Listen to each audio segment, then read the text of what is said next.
Hey Cutie Pies, I'm Lanikia, and what you're watching What Happened on the Soaps, the Bold and the Beautiful edition. Today is April the 27th, 2022. It is a beautiful Wednesday. Well, I hope it's beautiful in your area. It's gorgeous here in Texas. All right, let's just get right into the Bold and the Beautiful today. So we see that Hope, Brooke, and Bridget are standing outside, right? Oh, I'm sorry. Rolling my eyes as soon as I thought about Brooke now. But we see that they're standing outside and they're just saying, "Oh, I wonder how it's going with Steffy." And they're like, they're breaking the news, and Brooke is just like, she had to learn, it was just so selfish not to tell it to her. It literally had been one day, but I'm not gonna reiterate that. I said it enough the last 2 days, but anyways, so then they started talking about Ridge and how Brooke wants to be there for him, and they said, "Mom, don't worry, you two are meant to be together." I said, "Look at Brooke making this about her and Ridge. Oh my gosh." So let's move right along. So we go inside with Steffi, and we see that Steffi is remembering, and they tell her about Finn and everything, and she remembers Finn, and she's like, "How could I forget him?"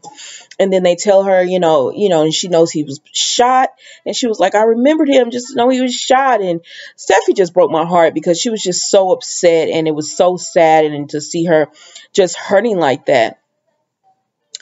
And everyone just tells her, "We're here for you, and we're going to find out who did this. We love you, and we're going to get you through this and everything." And Sheila says, "I'm here for you too, Steffi." She says, "I know you might not believe that, but I don't know if you remember or not, but I was Finn's biological mother, and I loved him and everything." And Steffi was like, "Oh, I remember. I remember." And she said, "I remember you were his mother." And she said, you lost him. You were just getting to know him. Now he's gone."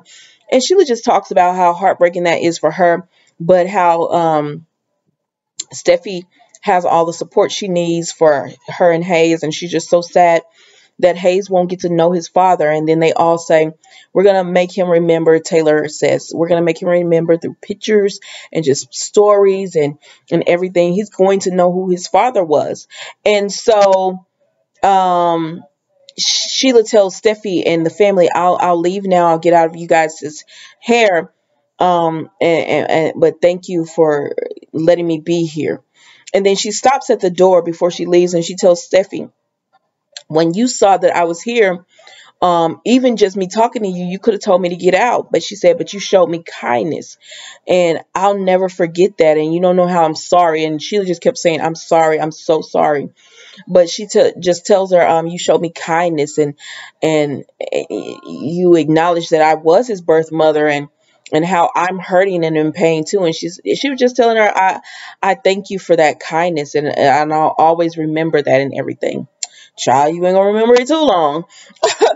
So then Sheila leaves and everything, and the family just says, we're gonna be here for you, Steffi. We love you." And she says, "I want to see Hayes." And they said, Bridget comes in, and she says, "Give her about 2 more minutes, because this has been a lot for her." And they say, "Steffi, we're going to bring Hayes to you, but we're going to let you rest a little bit." And she was like, "I want to see him." And they're like, we're going to bring him, but you got to rest a little bit and everything." And she was like, "Okay." So she goes to sleep, and they all pour out of the room. So Liam goes over to Hope and Brooke, and he tells them how it was just seeing Steffi remember, and how devastating it was seeing that she remembered the loss of Finn. Like, she remembered that she had a husband, just remember she lost him. And that was one of the things Liam told Steffi in the room, like, "Even though I'm not your husband, I always will care for you, and I'll be there for you."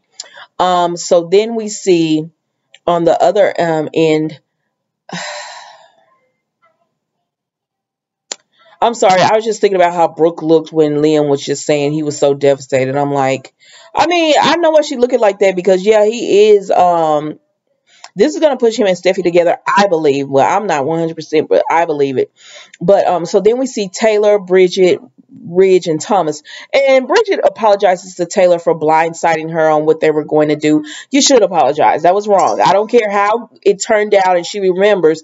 It was still wrong. And so They all said, well, it's for the best. She was remembering and everything, and Taylor agrees that she's happy that she's remembering, and they said it's intimate that she's going to remember what happened that night. She's recovering so well and everything. You want to watch something else, Mama? Alrighty. It's the how fast she's recovering. They're really happy about it, and so then they talk about and now while talking about, so they're talking about this, and then they talk about uh, Hope's, excuse me, Steffi's drug addiction, and she tells the nurse, don't we want to be careful with her because she has that drug addiction, so we don't want to overdo it with the meds and everything because they don't want to get her addicted again. Now Sheila is sitting around hearing this too. So then the next thing we see is Brooke is talking to Ridge, and she's just like, I don't know, Brooke, this was kind of pathetic to me. And I know some y'all love Brooke and Ridge, but it was kind of pathetic that she used this moment to try to beg him to come home. So she just tells him, it's difficult for me. It's always about Brooke. Just seeing you from afar, and I want to be there for you, and I want to support. And he was like, Brooke, and she was like, no, I'm your wife and I want to support you. Come home. Come home and let me be your you're steady and everything. And it's like, girl, like, I don't know, child. I don't know. But anyway, she begs Ridge to come home again, and it's like, Brooke, I know you're not you're using this on top. I chew. On top, I chew. And you're using this as an excuse to make him come home. Girl, stop. And so then we see who else Liam and Hope, and they talk, and Liam is really upset. Liam is really upset. He was like, oh my gosh, I'm so happy she's okay. And I was like, oh, calm down, sir. Like, that's how you know he really got feelings for her. And that's what Brooke had told, Hope had told Brooke, he's always going to love her. And that's one of the things she loves about him. Say, girl, you shouldn't love that he love her like that. But anyways, she said, it's okay. You can breathe now. You don't have to take it all on your own or whatever. Steffi's awake and she's starting to remember and everything. And then Sheila gonna take her crooked butt in the hospital room with Steffi because everybody is doing their own thing, right? Sheila gonna take her crooked self in the hospital room because the lights are off and they're pretty much letting Steffi rest. And she's thinking this in her head, that Steffi, it's only a matter of time before you remember, and I can't go back to prison. She says, so they say you had with your drug addiction, we could get you hooked back on drugs, or she said, or overdose. It wouldn't be that far-fetched for them to think that you heard all this news and overdosed or whatever. And so I guess Sheila gonna overdose her.